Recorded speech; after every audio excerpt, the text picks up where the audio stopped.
abo nonsia aha eye SOMPA 106.5 FM Ghana de Shimaima yamamu nyina che ebraso se de anopa nonsia kasebo esomo na kasebo yi assign nam SOMPA 93.1 FM Ayiko 100.9 FM Paris France Adamfopa FM Takwa eye SOMPA 101.1 FM Takwa de SOMPA 103.3 FM Techimai Fonso Wasum ewo SOMPA 106.1 FM sunyane fo ni ho agro ewo SOMPA 98.9 Nkranza ye SOMPA 90.7 SOMPA 101.3 FM Doma omo hye etie ewo decoder so eye SOMPA FM Facebook eye SOMPA 106.5 FM ti wo ba Facebook page no na wa like page no na wa follow and I will YouTube nso anu wa follow ye eye SOMPA FM live na website ye bebuli na bede de akoto www.sompaonline.com Nana KJC Company Limited anopa nonsia kasebo ena wugusu a wutie no na Nana KJC Company Limited anopa nonsia kasebo a wutie secure sanitary pad nso eje na baba ena eno achi Medima for Herbal Center enso eje ne tata Nese Medima for Herbal Center nso eje ne tata wo mu na ebo ye chidom am ye de anopa nonsia kasebo no ye de asomo na ensemo a yedi esumo anopei dedi mo kotini bi eni Archbishop Ajanasare Perez University wonne tua no na wode adesere bi ato abayanim na yedu takwa ababe piem se police fo akwakoche Chinese fo mo ye galamsey nipa be ye nan Arokacha beboa moman yetimi enye na so agina na ogwahwe apon no wonoma yedwumadie bi na denchirahema nso de nsem bi abasenye nokure sa wo hene foforo na aba no wotia no so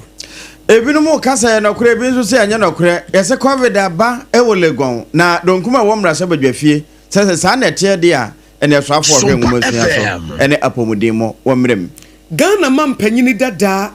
eye nana adodan kwakufu ado nso ede atudwa se bibiman panifo wo mo enhwe na wo mo ntutu ne yemaye na bibiman enya ho mfa so ebesa nso akotogo na de esi wo ho no ye de aba ensempii ka wenum ho ene ye de somo sakasebo ye ne ye de somo no pai eyeme AKOSUA ago aboaje mene triple A man ejapia APAM dada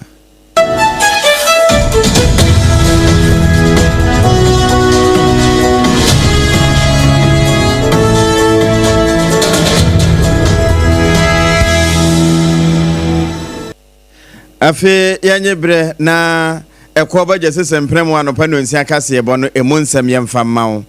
na watwe yawieye suapon ahodo na wormutu hyiregu womo a aba beje ntete na ebraso se wormutisi monten so ekofie de womunimde ebeboama wo mai Ghana etimifa ne tampefra ne mu baako Perez University eno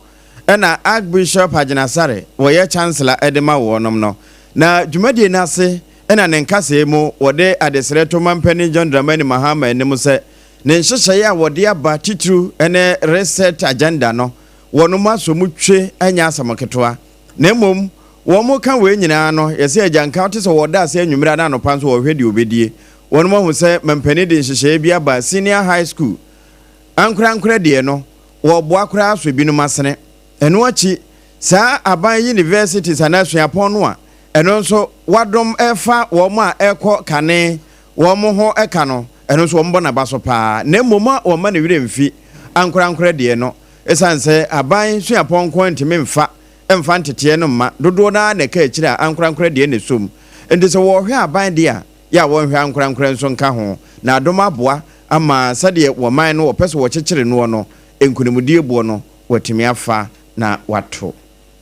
ye to kasebo no so ewo Nana KJC Company Limited anopa no nsia kasebo wo SOMPA 106.5 FM so a Ghana Police Service force wo matu na mo bi na mo mutu ye no wo makwakoche Chinese for na bi na wo ye illegal mining anasa galamse dwumade ewo sibi ai no okwa Jimmy River kɔ ho no ano na wo mu gina mu pa ewo Adanse ACCRA district a ewo Ashanti region anasa Asante Mantem na sa operation wo mu simpanifo dom ene CEO Emma Minerals Development Fund ene ni team ene bomu osane Ashanti South Regional Police Command no omukeka omuhu ani esi ani etu sa na monu fise dua kro ntimi nya kwaye ena nipa ba ko ne sentimi nkata nyame ani na no na Regional Operations Commander ASP Enoch Boatin ede tu dwa se police for ne ti se ye won krofo bi a wo mo eye galamse hu dwumadie bi e wo kwaye mu ho eti wo mo tie nom se ade etia mranti yen kwa ne yen kwa hwe se Ghana mra no de e fa ne galamse ne etia small scale mining wo ho a ye betimi ama otumi krata na wo mu duru wo apɛ no mu se se Chinese fo bi ani abre a wo mo ani abre pa wo mo etu agudi a enyansam ketewa kura enti wo mo chi wo mo Chinese fo nan eye loho wanya mfie aduanan enan de otoso mienu eye lojanjim wono so nya mfie aduasa ensia de otoso miensa eye luzunju wono so nya mfie aduanan so ena de otoso enan eye sushanshan wono so nya mfie aduasia miensa eti sushanshan ena lujonjon ena lujanji ena luhwonko womo ene yakwakwachi womo ewo subi sutade no ho a empanifo so womo hwama mra ene womo die nanam so ma akire nso Takwa District Police Commander Superintendent Eric Akwaboa wono nso di anti-galamsey operation no anim ema womo so ye adwuma papa ensu oto na enso womo bamu amu eti enam so ma police fo ani je pa ebra womo timichi enkrofo yi our super yes He never stopped sitting there. Yes. Our superintendent, Eric Akwaboa, he led the operation. He led the operation and it was successful. Unfortunately, we couldn't get anybody to arrest. We are going to gather more information and come back properly. Reporting for Ghana Police Service. Live.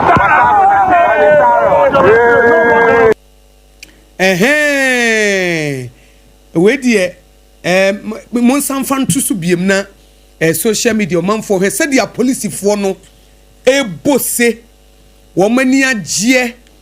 eye dede mo amo hye e wo SOMPA 106.5 AKOSUA no mon kohwe police for no wo mo kire mu se wo mani agye papa adwuma na wo ye ya wo matimi akwakoche sa Chinese for eti wo mo police commander di wo manim and omatimi akoche sa Chinese for na ise chaja Chinese ambassador abeke kasa biofun akere ye eti se wabeke kanfun akere ye de a ene ye nso ye de mra no ye beye adwuma pepepe eti wababegu ye mpanifo ni mu ose abeka se hwe ne ya mebo wo mosobo galamse ni bi eni ho a Chinese ni bi eni ho a wonim Ghana enti wabeke kabi akere ye eti omokoto wo no senya mu nie la ho lu shonshi li zuzu ena sushianshianshi ene emu nsomwe ene ye chi wo mu nyina ena sabre SOMPA kasebo ye de ato ye Facebook page wo SOMPA 106.5 FM obo se police for jubilate wo mu ye dede a wo mani agye efise wo mu susu se sese ye de mra ye adwuma se de be yankrofo emfa ye sekan enyananka ye to akasebo no so Yɛtoa kaseɛ no so na yɛda service with integrity for ase sɛ wɔn abɔ adwuma so no Ghana posi ache China for wɔn mo yɛ galamsey na medu wura ogwasu apɔn no mu agri business afa hɔ no wɔn mo ayɛ dwumadie kɛseɛ bi a ɛno no ɛbɛdom aboa ma afoforo a wɔn kɔ ndoku ayɔkora no wɔn benya akɔ no wom na agri business a wɔn ɛwɔ ogwasu apɔn mu no ɛna wɔn bɔ de to sɛ wɔn ayɛ hwehwɛmu bi ehwemu na ba bededi sesesei sababunu pa obeka no de na sikua yom so wonko yekua se nya bibi na epam no a eden se obewuram ne nyina ne se enekua no enya akono wonu be di kan no eyo obidie nenso ekwawie akire yatoto na profo na eno na nam so ma wonu mo ye nhyehyɛ kyɛ se o man ne betime nya ne nan so agina na enu achi ye didia media nsafa ya furu so a na ekua mu enegina nenso enema bunu mpekua yonti no agye se wo mo de afoforo bi bata ho ema ebeye nika se de beye na ye sebrato a dodo na betimi ewura mu bie na wo sa adwabo nase na owura perimensa wono enedi wono manim wo kyerɛkyerɛ emfaso a ɛwɔ saa hyehyɛ afoforo yi a wo mo de aba no ne enkyirima de wo benya afiri so de akyerɛ yensa ntwerɛfo Erika nan ene to saa asemi emane say ade a edisika bio yebedi dio patient ayo yebedi nina if you agree say yema yeniko agree na school for nina start so musia no my fact no mugwa ya benefit na agree value chain ye so say Ghana be na yes agree mo on so far say me ka say ye GDP agree contribute 20 to 21%. Let's say we are so far here dey say EJJ no pra nti see nina school for parents any aban paying for nina ye may dey part aha ye say obi be ya na abuwe bia na nka ye wo commercial farms a for you school on what tie bi mo ye aduma first na kan na be good how say that farm for mo ye fu ni ade na no ma no ba to am food distribution nina ye fit bit me asan dia ba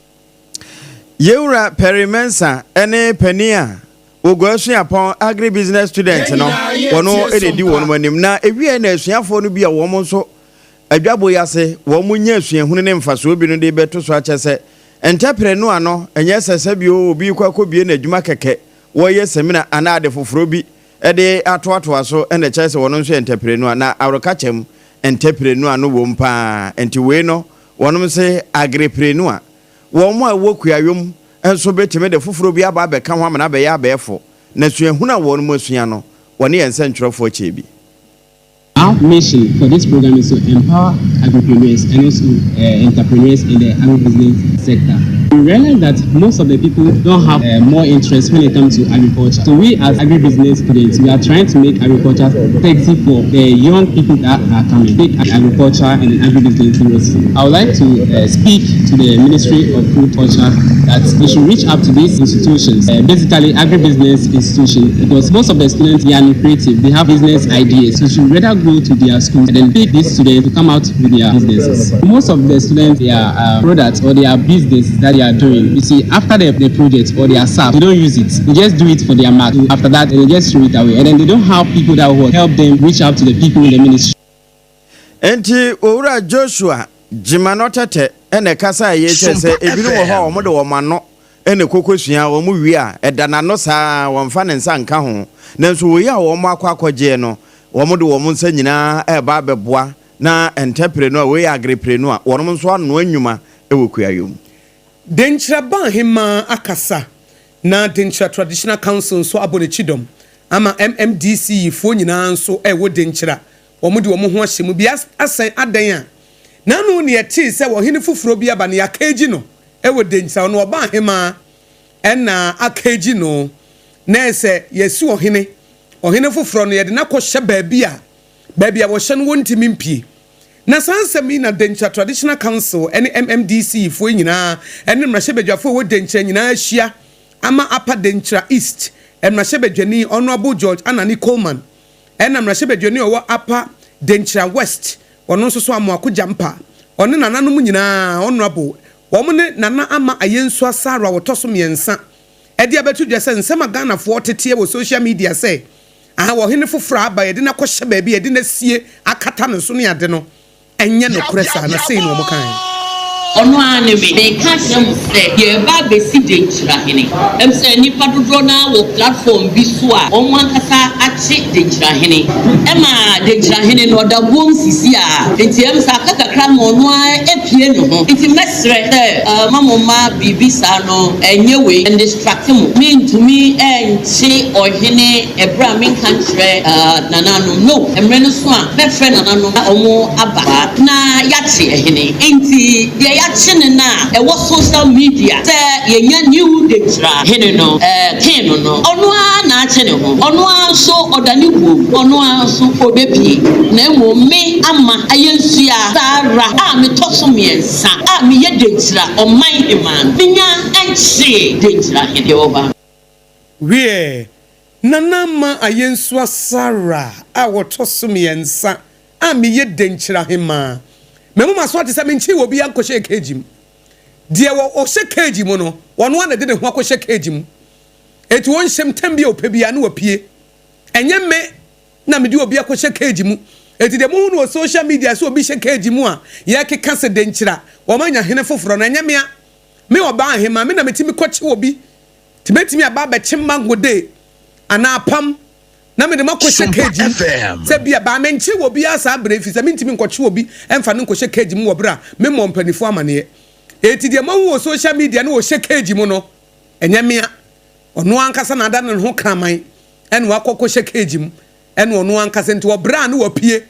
de o hye keji no wankɔ so anhyem eti we ne nsɛm a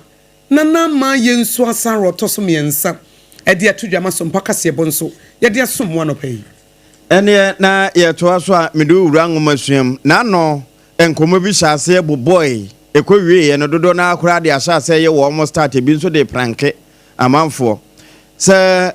ɛba wɔ my Ghana yɛsua pɔnkɛse yɛ wɔn kran University of Ghana Lagona wɔn mo se COVID-19 apie ho 2025 him ɛnam saa yɛ so ɛma mpanimfo abɛbɔ amaneɛ sɛ social distancing wɔn mo yɛ ho adwuma ɛno akyi nose mask yɛ obiara ebi bobɔ ne hwena no na no na donkuma wɔ mmarahyɛ badwafie deɛ ɔhyɛ takra wɔ gyem de ma wɔn mo yɛwura Frank anodɔm prensa wɔn ma do agyiri mmarahyɛ badwani ɛde abɛto so sɛ taa nkɔmɔ yi a atase na ebi no mu didi ebi sɛ nɔkorɛ asuafo yɛ nɔkorɛ wɔn asada na di hunahuna wɔn no so afɔ hwɛ apɔmuden ho nsɛm so ntwene ti yɛwura kwamna mi kan kan no wɔn mmarahyɛ badwafie ɛmɛkyerɛ mo hu sɛ ɛnɔkorɛ anaasɛ ɛnyɛ nɔkorɛ na mmom wɔn mo mpɛ sɛ wɔn bɛtenatena ho a na ɛbɛyɛ sɛ deɛ kane bi esi yɛ wieɛ na yɛaka yɛ nyinaa gu dan mu no na bere a wɔka saa nsɛm yi ɛnam sɛ sompa yɛni wɔ baabia na yɛ atwiritwi wɔ mmarahyɛ badwafie nti no wɔto ɛde maneyɛ 19 University of Ghana have had a course to put out an official release. We don't want to dread what the country went through sometimes. We should make an arrangement and get the minister, the sector minister, Honorable Akando, to come and do the needful. The minister, we want the CRC executive secretary to be here at the committee of the whole. And then you also left out the BOG. I don't know if I know it is inadvertent. So the BOG board should also come to the committee of the whole. That's important. And we are Frank anodom pre. One way minority chief whip. Ewo badwafie ho na ate se wakasa fa COVID-19 yu hono. Ye to kase bono so a omampanyini dada His Excellency Nana Dankwa Akufo-Addo de nsɛm bi atodwa na ɔde ato abiban nim sɛ bra na ɔyɛ Ghana mampanyini no. Na wɔno anso na African Continental Free Trade Agreement no no odi mu tintiman no. Wɔde proposal bi to hɔ na ɛwɔ mu sɛ wɔnya mampanyi deɛ ba wɔkae wɔ mu sɛ sansɛm na ɔde to pa so na wɔn mfa nyɛ adwuma ɛne sɛ yɛwɔ reserves bi timi de kɔto amansan banks mu na yɛhia ne akɔgye ya na normally na wohwɛ nhyehyɛ mu a ɛyɛ na ɛyɛ US dollars ne yɛde yɛ ɛbi mampanifo nyinaa yɛ ɛna His Excellency Nana Dankwa Akufo-Addo so ɔbɛsɛ sɛ yɛmfa bi mmra bibre mu hasa reserves and sovereign reserves no saa sika na yɛde kɔto to multilateral companies ahodoɔ financial institutions mu no yɛnyɛ no within the continent nesa Africa ha ya ebi wa ahonhwɛ na da Europe ebi wa ahonhwɛ na da America ebi wa ahonhwɛ na da ha da Germany ebi na da IMF na da World Bank sese saa sika na ɔmo mfa nto wɔ ya ebi te sɛ African Export Import Bank Afrizim Bank and African Development Bank no wo mo necessary yedi sɛ sika no to no mutimi de boa mpuntudwuma na boa ma bibi man yetimi agyan na so prekopɛ wase ansɛm we wo kan sɛ yɛmpene so ebra na wo yɛ African Union leader kɛseɛ ɛna no akyi no san so yɛ Ghana mampanyine no ensɛm nyinaa His Excellency Nana Dankwa Akufo-Addo de kɔtudwa ebra wo kɔ ebi mampanifo adadafoɔ ɛyɛ former African heads of state wɔn mo nhyiam mu a ɛkɔ so ɛyɛ 2025 Afrizim Bank annual meetings ɛwɔ Nigeria Abuja na hɔ ɛna ɔde sansɛm ne kɔto dwa sɛ wɔn mo nsɔre waka na wɔn nyɛ ntotoe ma pɛ betumi aboa ama abibiman afa ne ntoma paa afira ɛne na yɛkɔ so aka wo sɛ anopɛi kasɛbɔ na ɛba no Nana Akwadwo Company Limited ɛkɔbɛgye sisɛmprɛmo wɔno ɛna adoma so yɛ mu adanse ho nneɛma papa deɛ wɔno ɛna ɛwɔ ni nyinaa wie eti apam Nana KJC Company Limited anopa no nsia kasɛbɔ no manfo 80 no Ghana ha obi anim sɛ wontimi nsi dan wie wɔbra wankɔtɔ nneɛma no ɛwɔ ɛko ba simprimu Nana KJC Company Limited yɛtene so ane asɔre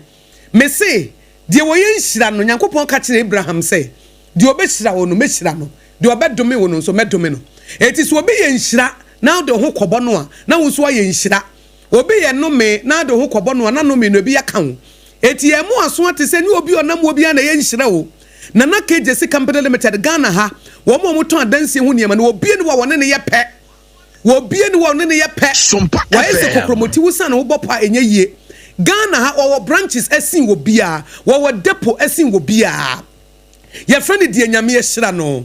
nana kwejesi company limited your friend no di enyame ehira no nipa ntimi nnome no ena nipa ntimi nkono adwuma no wonnim yankasa Ghana mantam dunsia mese wobetimi abo bia wo branches esin nana kwejesi wonya bi da wobetimi abo bia wo depot pa ton adense wo niema esin nana kwejesi wonya bi da wobetimi anya obi a wo cars bebre a wo beton niema a wo de koma wo esin nana kwejesi wonya bi da na no central steel for ba no mse cars ndi wo bi ba omanfo beto adense wo niema na de koma wo na enso yesa bechew mienu aka ho wo ma che ni trailer eno ma sha ache ni truck eno se ade me ye de no mse an outstanding services 2023 no ne de ma wo adwuma no wo danso enti enado apply was building wire cement iron rods roofing sheets ne papa ne border form nana KJC company limited ema wo dan ne num finfin ka ho e so wo koton wo bi foforo nchen wo koton wo nana KJC company limited no wo sa wo hye wo dan ase no wo wie ena bi nso wo ye first generation wona wudi kan wo ba besi dan e wo abusuam obi anto asase da wo hye wo generational case dem abusuam so nya asam keto obi enu watimi ato asase obi enu watimi asifie woni nipa wudi kan yankopon so wo use dia break case no enti fa ho kobo dondon saw wo bra wo kona na KJC ho na wo de ho akobo na ta dansi ho niema na dan wo wie no akasa mo hwede awurade aye see what the Lord has done.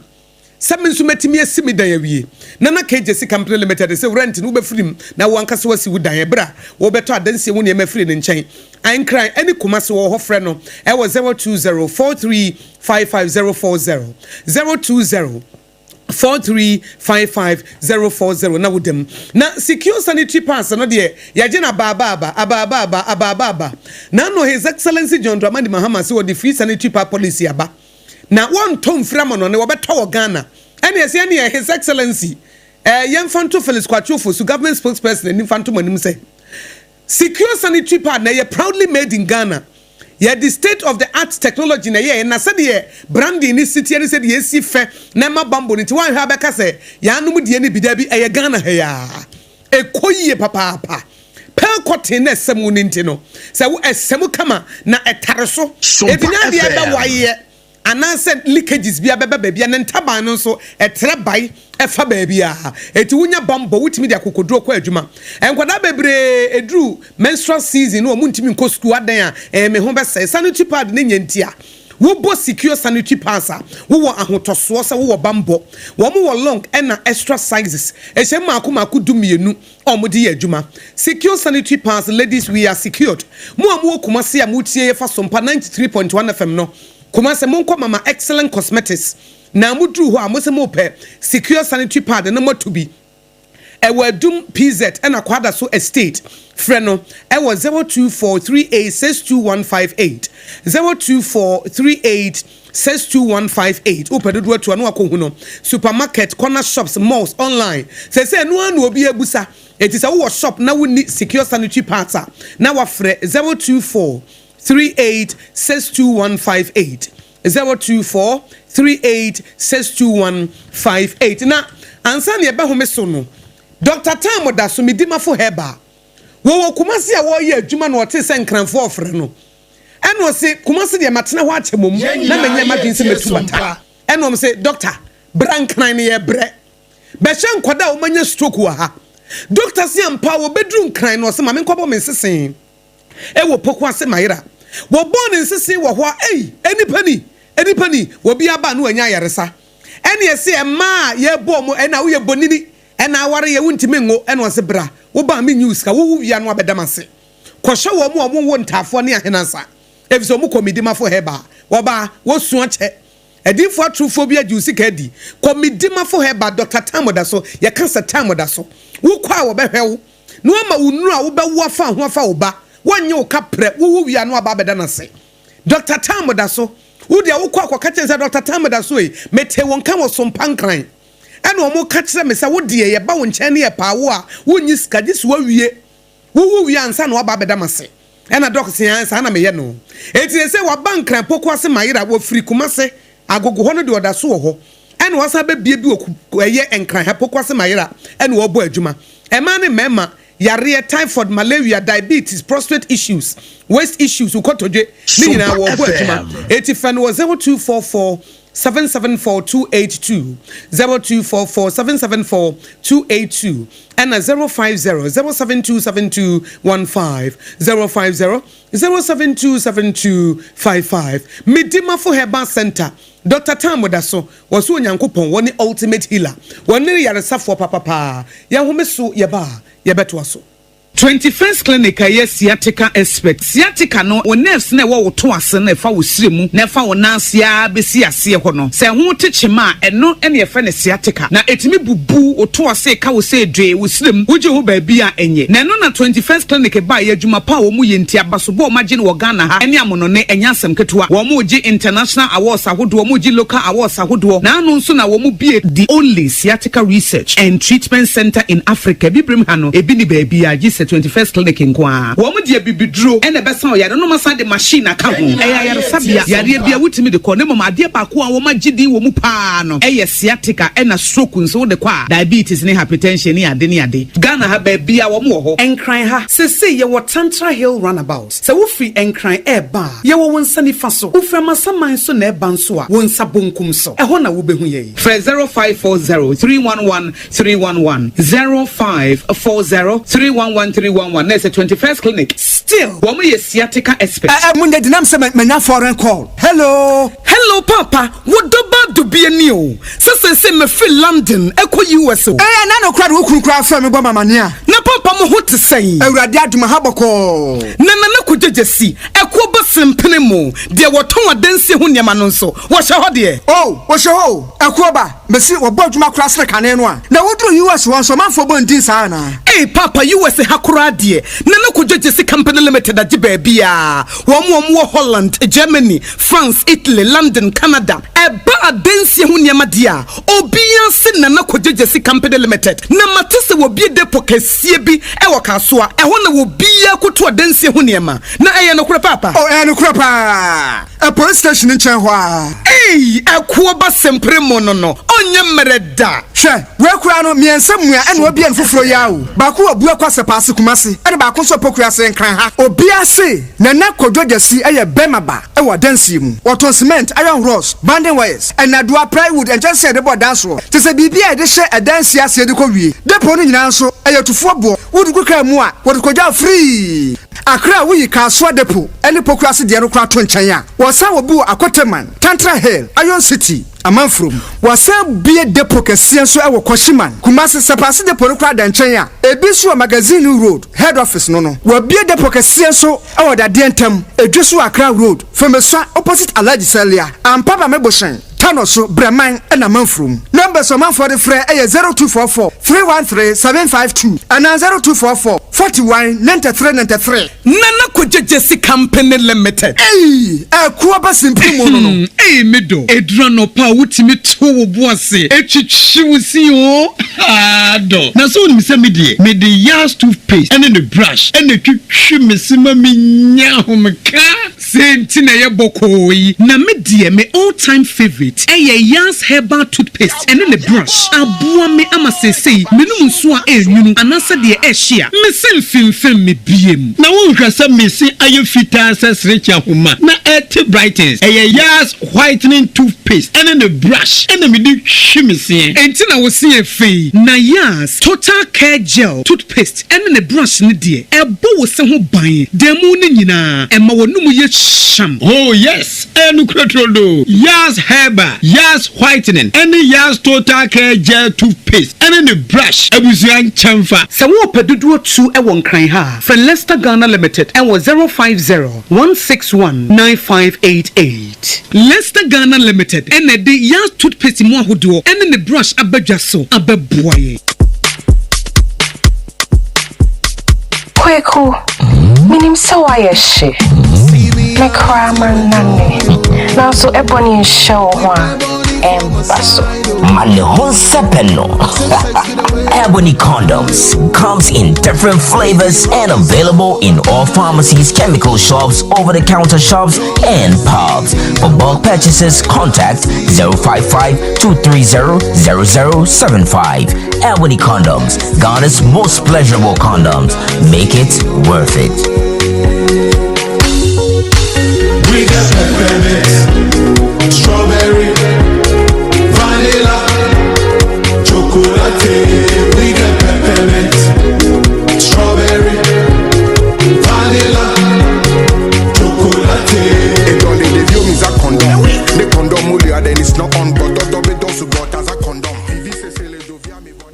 Midimafo, Pokwase Maira Accra. Midimafo, Pokwase Maira Accra. Midimafo Heba Clinic Aba Accra. And you won't hear passengers a gumi kaimi. A Hana do one aircraft. Hey, and this Accra and put away the moon. And yet the Muampa, the Sadia, Educam, Atlantic International University, America Memu, about Dr. Dujanfi Babasu, honorary degree as a professor in biology in herbal medicine. It is said here, I am more. Oh, Missy Minim wife, your copa war. 1 year, 1 city. Need send the 2 months and 8 years canon. Miss connection na encheda nkoye na esakakra say wa page mu ama hodiam bam connection na mu de we wo de ba de kro wo ba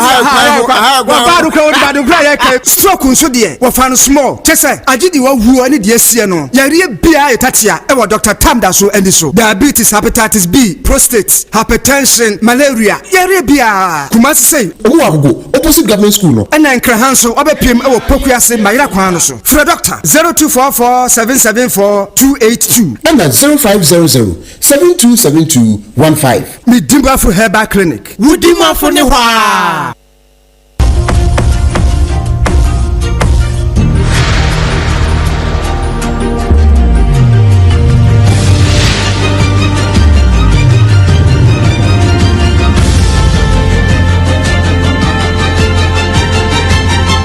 SOMPA TV, Emma Aketiapa. No creature a market ya papa ampa ye de wasemo wa mo se watwen ye na entam ye ntwabo somponefe ye nkwama no ne na Iran ma mu na medura na watwe awie ye na adaje ni posokra worunya adaje ye ema nipadom a enam topa ye so afiri Israel ba ye wo moti nanan mo wonse do na emu na wo mo kan wo mu nyina agu amena mu wie no mpanimfo no bi kasa no wo mbe kire se we ntimi mu abam Ghana nyontuni bi nyom ne nyina ne se ewo mu se Israel fo ani abre topa ye kodie we wo mo toba na to a wo mo toba nyina ese wo mo sese ba bia o mo nuclear weapons no wo mo yono na no nso nkire se we ntino wo mo moto na wo mo nsan konko da wadamfo da da fie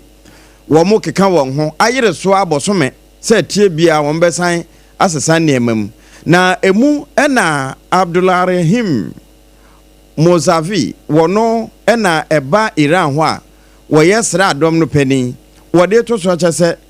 wo mu se mpanimfo akasa se wo mu nya tuoto enya topa ye ne to de nanso eno no emma Israel fo nyai se wo mu ka won se gu obusesi a wo mbesoma bi de aba enti nkosi se Israel fo ebeja yatum na wo mu nso ne wo mu nyina ben mu asundwe abu ano no wo mu de enya de wo mu je akire die wo mu siesie wo ho asie se de wo mu ne won tamfo eko akon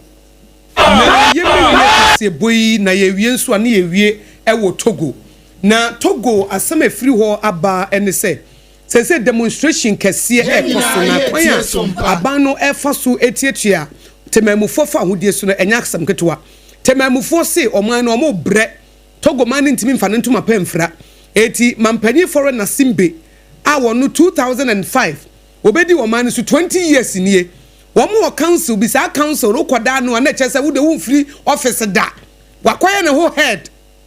e ato sa council no so e na de abufuo ba na ono ne papa eye de ma mo be kai ne eye de ma na simbe wo free mu a na ono be di na de se wo hwe monten so pa kon mo fa so nipa e di awuo ba to hu se nipa ye kum nipa na se still nipa da so be street a na chese you can fight the moment a demonstration be chance na bia we nipa ba ko wu ye kun yi na afa nipa ne boba na nipa ne boba no na chese kwa bia asro you will fall if say nipa chance so mu nsro wu bia mu dia say ye de yan kwakora beto so e be ni se wu kun omu nyina e na nso ntimi nku Togofuo nyina nti wo beko etiano na nam so asese civil society groups kyerɛ mu sɛ June 26 ebesi June 28 no ya wada no ɛna wɔn nyinaa ka wɔ social media sɛ obi amara abɔnten wɔn nkuyen ahokyerɛ wɔ hɔ asese asɛm yɛde akyire de nenden a yɛde ho asɛm nyinaa ɛbɛma nsɛm a yɛde so mɔ no pɛde de makotin no ebi ni COVID-19 enkra kyerɛ sɛ ebi apie ɛwɔ Lagos Yapon mu na minority chief area Frank Anodompre sɛ soafo ɔhwɛ apɔmuden so wɔmra no wɔmɛkyerɛkyerɛ badwafo no mu na polisifoɔ abɔmɔden ɛwɔ Adansia Squad District ɛwɔ Ashanti region akɔkye Chinesefoɔ na bi Lenghui Luxianxin Linjunju ɛna Sujianxin wɔn akɔkye wɔn sɛ wɔn yɛ galamsey asabre emra ɛne wɔn bedi ɛne na yɛsan so bɔ wura amanɔne Iranfoɔ se wɔn nte sɛ dogo bi nu abɛ ɛwɔ mu sɛ Israelfoɔ ate wɔn so atua deɛ nanso wɔn asiesie wɔn ho asie Nana KJC Company Limited and Opano Sia Kasiebo and a Wuti and secure sanitary pad, Ejina Baba, and Midimafo Heba Center, Dr. Tamadaso and Swajene Tata. Yeni de Kasiebo as someone pay a me, AKOSUA ago aboaji. Ubetimi from Yakusenshra, Menemedoba. Triple A mine, a Japia. APAM dada. Efan sumpa kumase sansuna yiko wo kumase Adam fopa FM Paris France takwa de techima sunyane nkranza doma wo mu nyina ye sumpa wo mu fae decoder so sumpa FM Facebook nso mo hye e wo sumpa 106.5 FM Accra enne no achi no sumpa FM live nso o hye e wo YouTube yabo ni nyina bedede to www.sompaonline.com yada mu nyina se